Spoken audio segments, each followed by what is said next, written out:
What is up, guys? And welcome back to my YouTube channel. My name is Melita, and this channel is all about where fashion and inspiration meets. And so today, on today's episode of Lounging with Lett, I have a special guest, my girl JP, and we are going to be talking about, how to, just giving y'all some tips on how to communicate with your youth. So if that sounds good, go ahead and stick around, get comfortable, and come on back.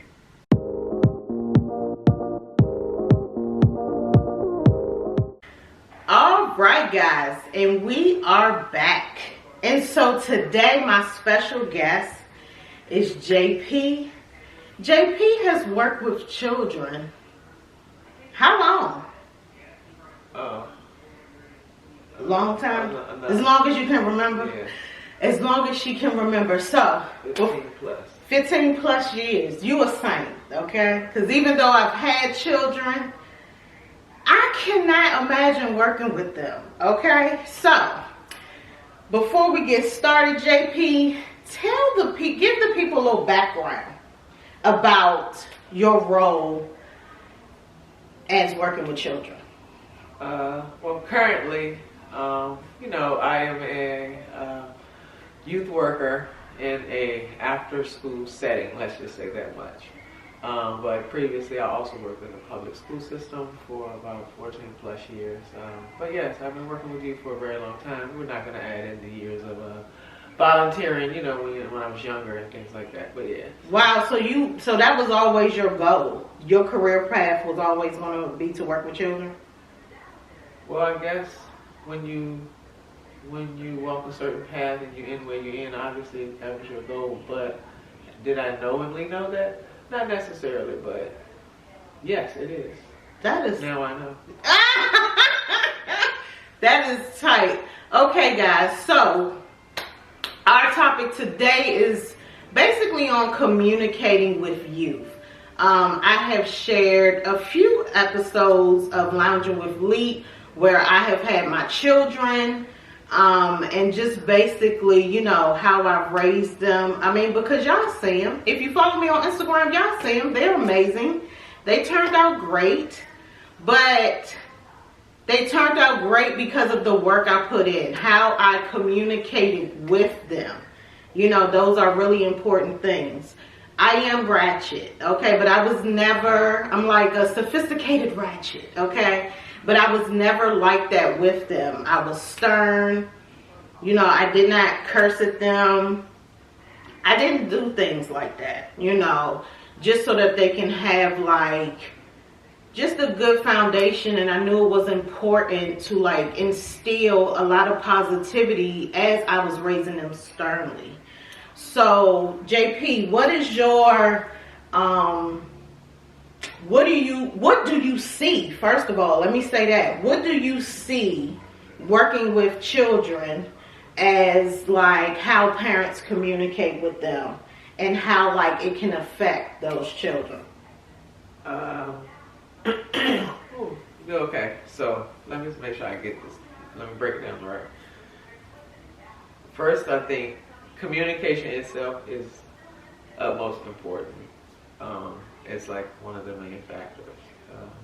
And with communication, it's style and technique. I think that varies, but matters. So what do you mean when you say style and technique? Everybody's style is different. Everyone's technique is different. The way we do things, the way we apply things. We may even have the same beliefs, but our methods of actually giving an output may vary. That is true. That is true. So I like that too, because I never thought about that. And as I'm thinking about it, it's because some of my friends, they talk really sweet to their kids. It's the cutest thing. Do they still accomplish the same goal? They do. But I don't talk like that. I'm not talking with syrup and honey and saying, honey, bloop, bloop, bloop, bloop. I'm not doing that, okay? But, I still think both methods are effective, because a lot of my friends have really good children, Right. Yeah, they have to have, because I can't be around no bad kids, okay? Understood. I can't do it. Okay, so, and also, you know, one thing about me as I was raising my children, like, you know, all of us, a lot of us, I can say, because I know, like, when I was growing up, like, it was like my parents were the end all be all on, like, once they said something, that was that. And it was basically nothing I could do about it. It wasn't until I had my own children that I started to see the cracks, okay, and what my parents was teaching me, the many cracks, all right, of like how my parents raised me. And I'm like, you know what? Just because someone is a parent, it doesn't even mean they're always right. Because how can they always be right? We're all human beings, and we're not always right. So as I was raising my children, if they came to me with logic, now the only one that was really good at doing that was Marquise. Hence why he wrote me a letter and he didn't go to college. Shari, she wanted to cry and get mad about everything. I couldn't. Like, no, just do what I say at this point, because, you know, whatever. But what do you have to say about, you know, parents that raise their children in the sense of like, do what I say, you don't have no opinion, yada, yada, yada?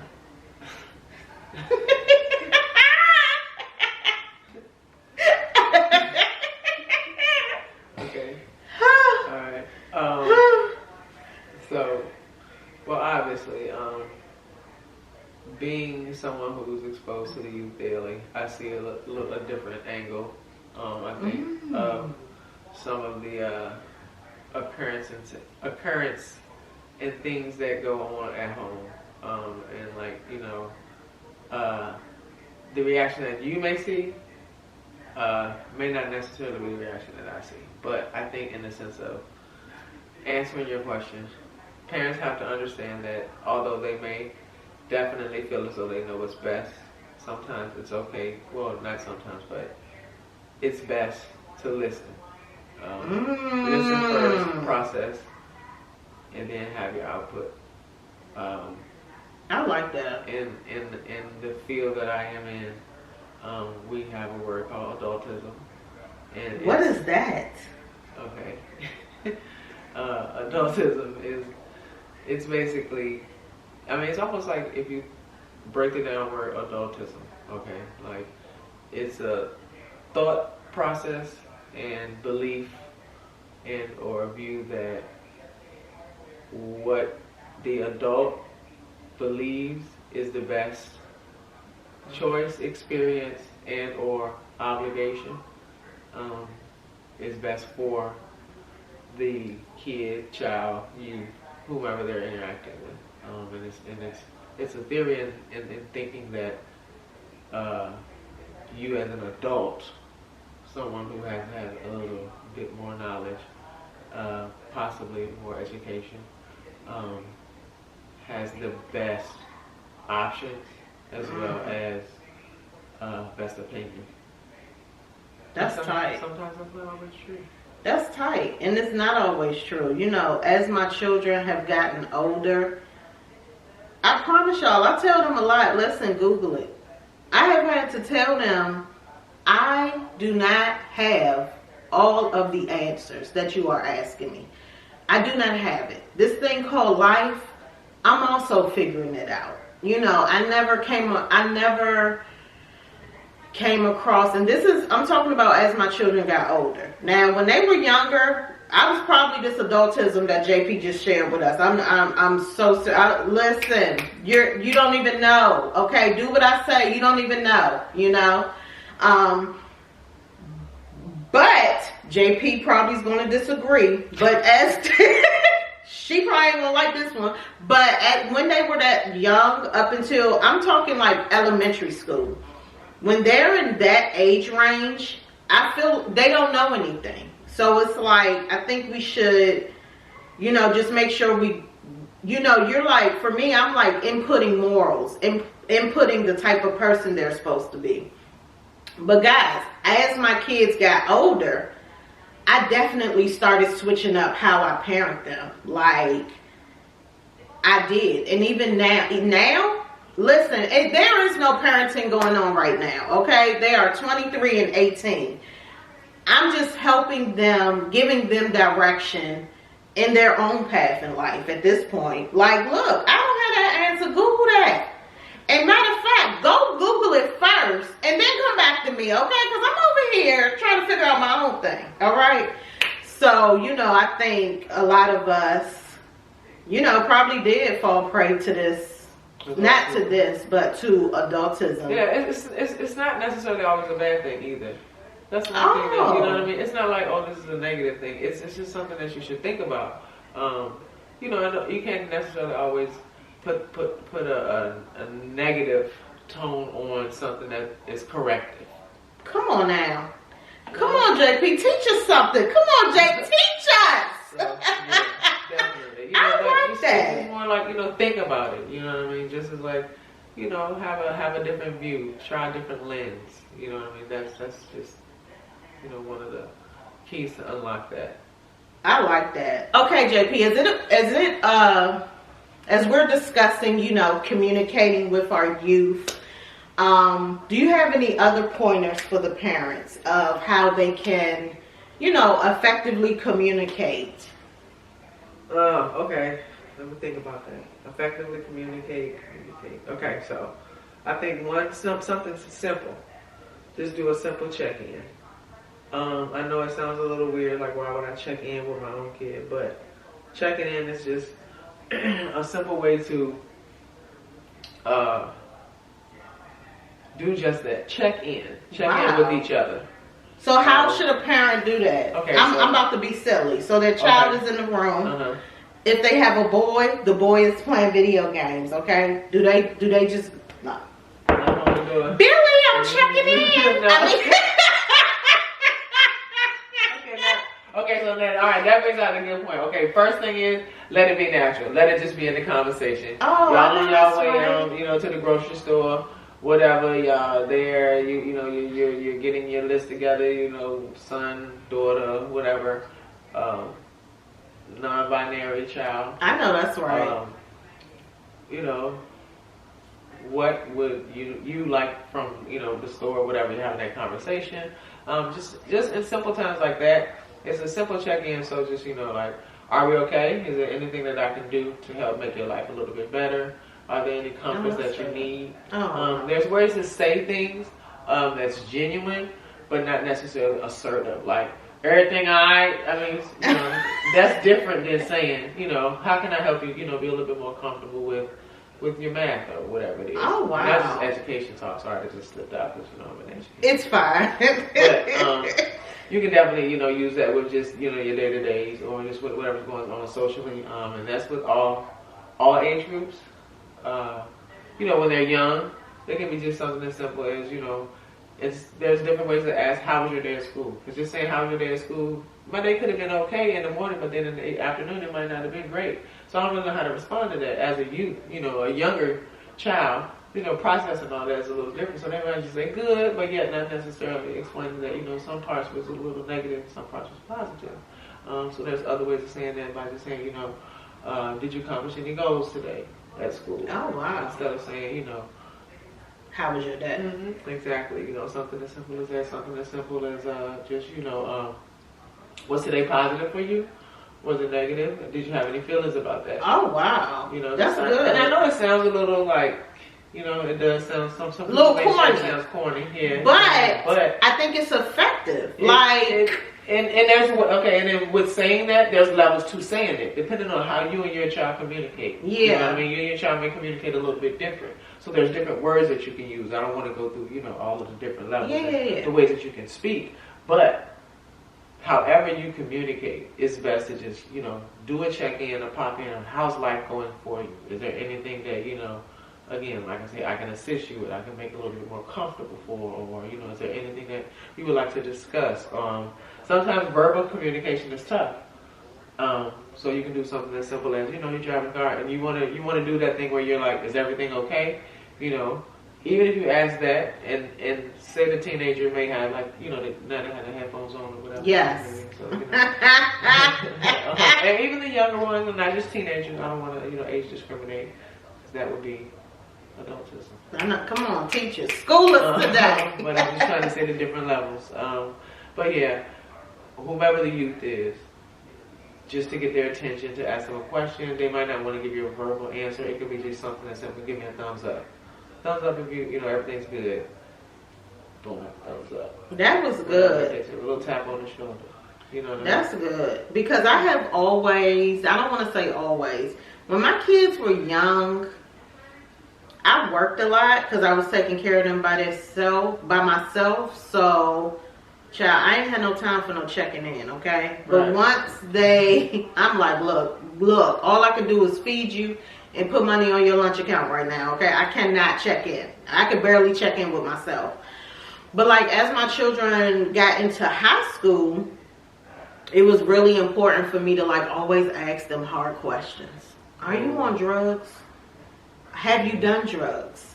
Have children offered you drugs? Like, I really just had to just ask. There was no easy way for me to get those answers. And I wanted to make sure that I knew what was going on with my kids while they were in school. When Shari went off to college, she went off to college. So I knew a lot of partying is involved, and she was already a wild child, okay? So like after, so they go in October, September, maybe around October, November, I said, so have you drank any alcohol?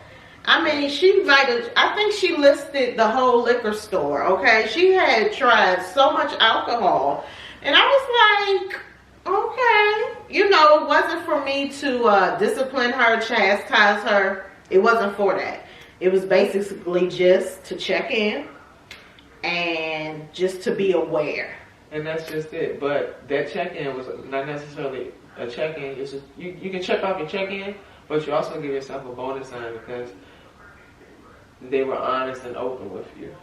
Oh, I see. You know what I'm saying? They could have told a whole different story, miscommunicated, kind of went about it or whatever. Yeah. But that in itself just lets you know that whatever you did instill, was powerful enough to allow, your child to feel comfortable to be open, honest, and, downright, explicit. Actually, because it's a matter of consumption. Yeah, because that was like one of the things my dad I used to get beat for lying when I was elementary school age. So I learned that lesson real quick. My sister didn't. I think she kept getting beatings, but I was like, oh no, let me go and tell this man the truth because that belt is coming. Yeah. So. And I just saw how I think that had a positive effect on me as an adult, just not lying. Like, just being honest, having integrity. And that's one of those things that, as a youth worker, we try to instill. I personally find, those are one of my like to-do lists. There's always a personal to-do list, your work to-do list, and then there's a personal to-do list, especially when you're passionate about something. Yeah. The way I am. But for me, that is definitely one of my pinpoints, and I like to explain because believe me, I understand. As someone who is not a parent, and they can come in and tell me anything, I definitely get stories sometimes, and I'm like, okay, well, I'll give you a second to get. Are the stories false? Can you tell me? Oh, this joker line. Oh, okay. But one of the things that I try to explain, I said, hey, you know what? Look at it like this. I can't punish you for anything, that you trust in giving me, which is truth or lie. You know what I mean? No matter what it is. So why not go ahead, feel better about being honest about something, getting honest advice and feedback, so that the situation, no matter what it is, can be positive in the outcome. So I always like to tell them that, like, hey, and sometimes I tell them, take this home with you, because look, I promise you, I know a lot of adults, I'm talking to a kid maybe at this point, And none of them that I know really like it when the kid doesn't tell the truth. So if you tell the truth, you usually get a better situation in the end. Like they'll even realize that, there's trust, because one of the things we teach is trust. And trust starts at a very young age. So, and that goes back to parenting. You know what I mean? You have to trust. Trust is also important. Communication, trust. Yeah, like that. That's tight. So yeah, but definitely, I think it is important for them to understand that they have power. One of the things that we also like to talk about is power in your voice. Voice and choice is something that we speak about. It's effective for a positive outcome, which is what you really, always want. But yeah, your voice and choice, because unless you're heard, no one can help you. And unless you choose, you can't be upset with some of the outcomes. And so when you are teaching, teaching like voice and choice, is it also about like letting that voice be like positive and like telling the truth and stuff like that? And again, that's all on your level too. With our kids, it's more about open, being honest and things like that. But although that's still something that the youth are still learning when they're in their teens, tweens, up until their agers. You know what I mean? In 20s, it's something that it's just a different level each time there's a lesson. And sometimes that's tight. The consequences kind of rise as you go up that tier as well, depending on the as you get older. Yeah, definitely. Then punishments get harder. I mean, so why not just go ahead and just, have a clean slate and, just kind of let things be smooth, I like that. Yeah. So, any final tidbits for like parents that see this, that, just need a little help on like communicating with their youth, because some people may find it hard. I did it just because I wanted to just be open and honest with my children. Right. I that was just my whole thing. And like you said, like they do talk to me like, listen, y'all, I didn't ask Marquise if I can say this, because I typically ask them before I talk about something, but I did have to ask him. We was talking about something. I said, do we need to get you some condoms? He was like, yeah, okay.